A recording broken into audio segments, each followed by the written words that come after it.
વિદ્યાર્થી મિત્રો, આજે આપણે ધોરણ 3 વિષય કરશો એનો નવો પાઠ છે પાઠ નંબર 6 બતક અને અથવા પણ હંસ. બરાબર.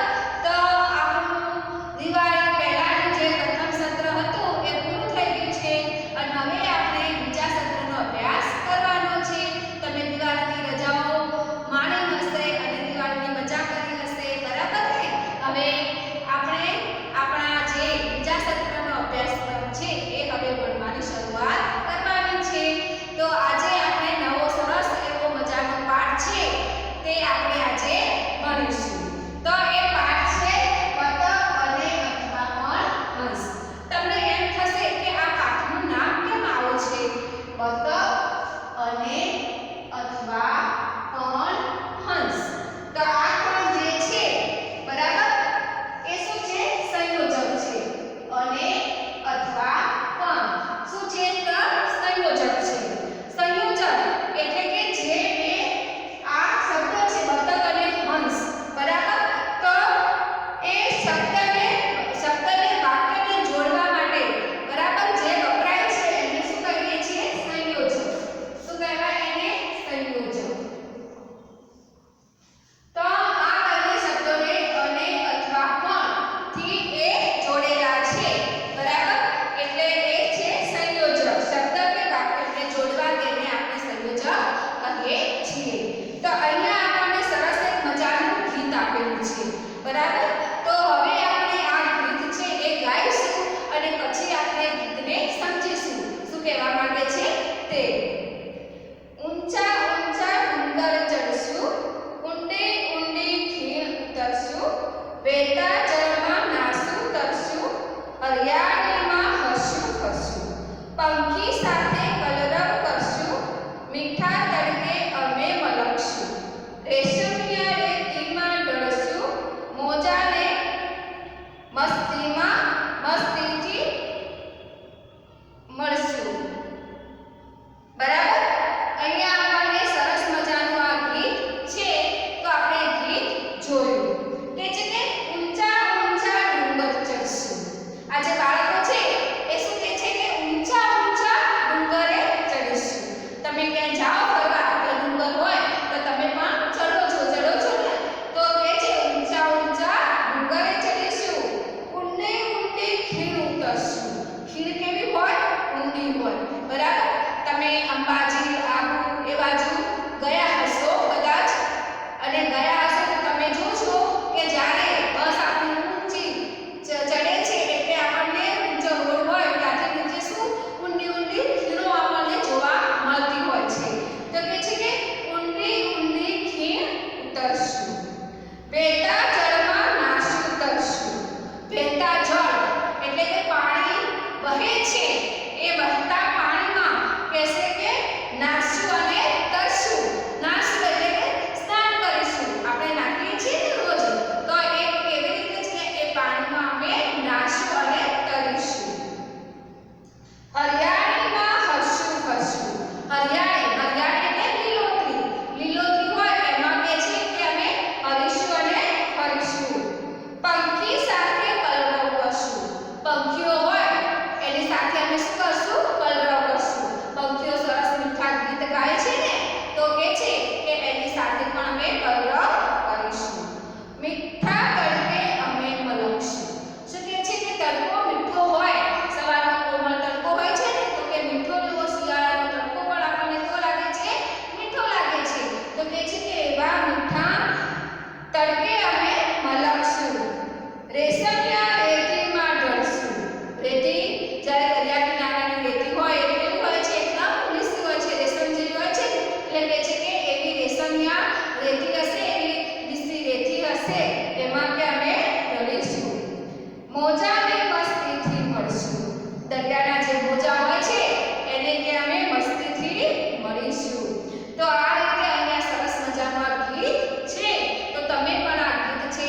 તમને ખ્યાલ છે? ખબર છે કયા કયા પક્ષી ઈંડા મૂકે છે? ચકલી ઈંડું મૂકે, કાગડો મૂકે, બરાબર? કબૂતર ઈંડું મૂકે. એ બધા પક્ષીઓ શું કરે છે? ઈંડા મૂકે છે. તો તમે પક્ષીઓને ઈંડા મૂકતા જોયા છે? હા, કેટલાકે જોયા હશે, કેટલાકે નહીં જોયા હોય. અને એ પક્ષીના તમે જો ચકલી હોય, ચકલી એના માળામાં શું કરે છે? ઈંડા મૂકે છે. ચકલીના ઈંડા તમે જોયા હશે ચકલીના માળામાં, બરાબર?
ઈંડું હતું પાંચમું એના તરફ જોયું. બતકે તો કેટલા ઈંડા મૂક્યા હતા? 4 મૂક્યા હતા અને ઈંડા કેટલા હતા? 5 હતા. તો 4 જે ઈંડા હતા બતકીના એ 4 ફૂટી ગયા અને એમાંથી એના બચ્ચા નીકળ્યા. કેટલાક બતકી હતા અને કેટલાક બતક હતા, ભાઈ બહેન હતા એ રીતે. બરાબર. મારું આ બચ્ચું ક્યારે બહાર આવશે? આ બતકી છે એને પાંચમા જે ઈંડું હતું એના તરફ નજર કરી અને એને થયું કે હવે મારું આ બચ્ચું છે ક્યારે બહાર આવશે? આ ઈંડું થોડું મોટું લાગે છે. એ ઈંડું કેવું લાગતું હતું? મોટું લાગતું હતું. બીજા બધા આવા નાના લાગતા હતા. એ ઈંડું હતું એ થોડું મોટું લાગતું હતું આ રીતે. બરાબર. જરૂર આ ઈંડામાંથી મારું સૌથી સુંદર બચ્ચું બહાર આવશે. આ બતકી કહે છે કે નક્કી આ ઈંડું છે એમાંથી મારું સૌથી સુંદર સારું એવું બચ્ચું બહાર આવશે. એક દિવસ પછી એ ઈંડું પણ સળગળ્યું. એક દિવસે એ ઈંડું પણ સળગળ્યું એટલે કે ઈંડું મોટું થયું અને પછી એ ફૂટ્યું. સળગળ્યું એટલે કે સહેજ તિરાડ થઈ. અંદરથી ધીમો અવાજ સંભળાયો અને ઈંડું ફૂટ્યું. અંદરથી શું? ધીમો ધીમો અવાજ, બચ્ચાનો અવાજ સંભળાયો અને ઈંડું ફૂટ્યું. તેમાંથી એક બચ્ચું બહાર નીકળ્યું. તેમાંથી શું થયું? એક બચ્ચું બહાર નીકળ્યું. બતકીએ જોયું. બતકીએ જેવો બચ્ચાને જોયું કે તેને થયું, અરે આ બચ્ચું તો થોડું મોટું લાગે છે. બતકીએ જ્યારે એના આ બચ્ચાને જોયું ત્યારે એને શું થયું કે આ બચ્ચું તો થોડું મોટું લાગે છે અને પેલા બચ્ચા કેવા હતા? નાના હતા. થોડું રાખોડી કલર છે. આમ કેમ થયું? રાખોડી કલરનું હતું. પેલા કેવા હતા? બતકીના એકદમ સફેદ હતા ને આ થોડું રાખોડી કલરનું હતું. તમે તમારી સ્લેટ હોય છે ને એવા કલરનું હતું. પછી તરત મનમાં બોલી અને મનમાં એ તરત કહે છે, હું એ કેવી માં છું? જુદું છે તો છે, મોટું છે તો છે, પણ બચ્ચું તો મારું જ છે ને. કે છે કે મનમાં વિચારે છે કે હું વળી કેવી માં છું? જુદું છે તો છે, બરાબર, મોટું છે તો છે, એ છેવટે મારું જ બચ્ચું છે ને. તેને પણ તરતા શીખવીશ. કે છે કે એને પણ હું તરતા શીખવીશ. બચ્ચા હોય પછી એની માતા હોય એને શું કરે છે? પાણીમાં તરતા શીખવે છે. તમે હોય બરાબર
ખાવા પણ નથી દેતા, બરાબર એમ કે છે.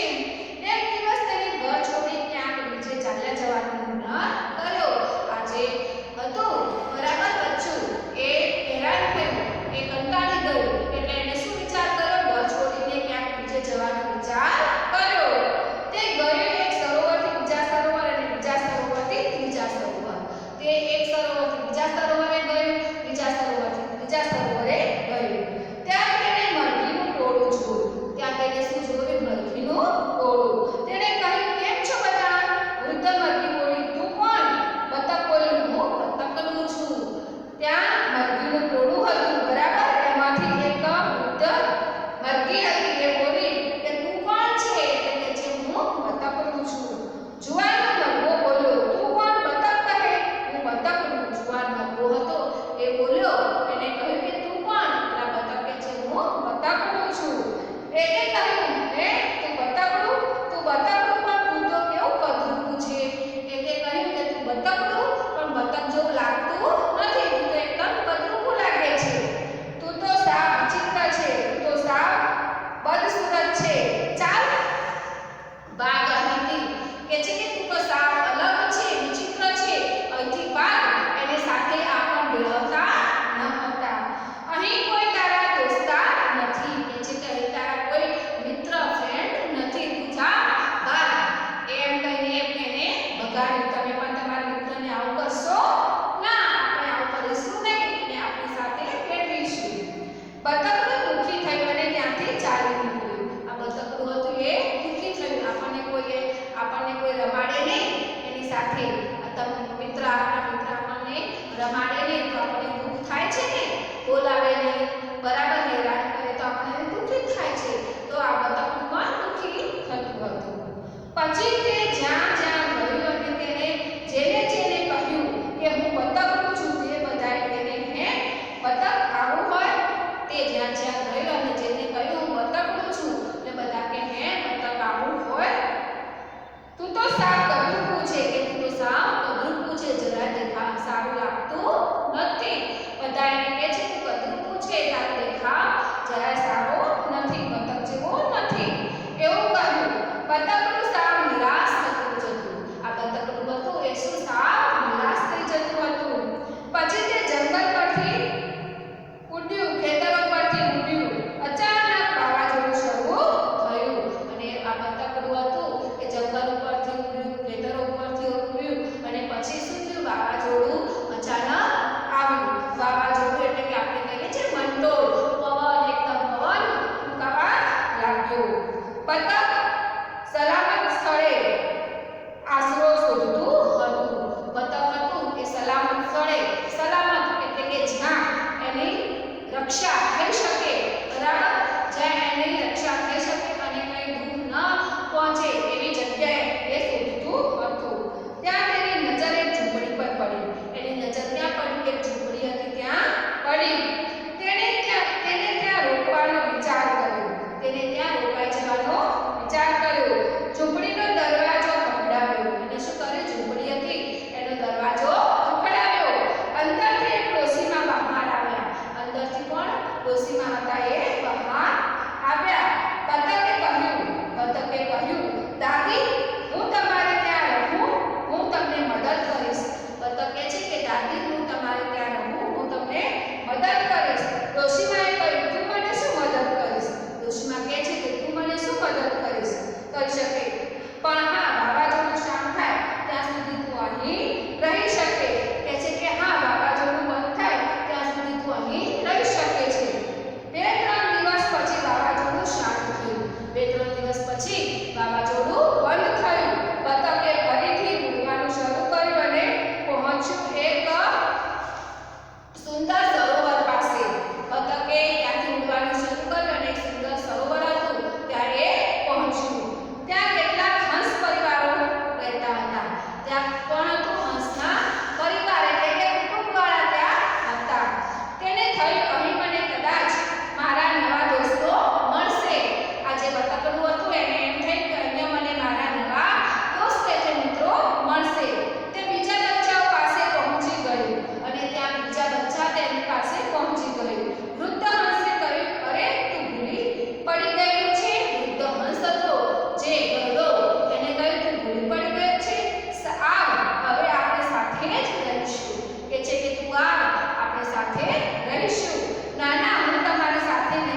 બધા મને કદરૂપું કહે છે કે બધા તો મને કદરૂપું કહે છે. તેને પોતાની જાત પર શરમ આવી, એને પોતાની જાત પર શરમ આવી અને તેને માથું નીચું કરી લીધું. હંસ કન્યાએ કહ્યું, તું પાણીમાં તારું પ્રતિબિંબ ધ્યાનથી જો. જે હંસ કન્યા હતી એને બતકડાને કહ્યું કે તું પાણીમાં તારું પ્રતિબિંબ એટલે કે આપણે છબી કહીએ છીએ તે અરીસામાં આપણે જોઈએ છીએ એટલે આપણને ફોટો આપણને દેખાય છે ને, તો એ જ રીતે પાણીમાં પણ શાંત પાણી હોય એમાં જોઈએ તો આપણું પ્રતિબિંબ આપણને દેખાય છે.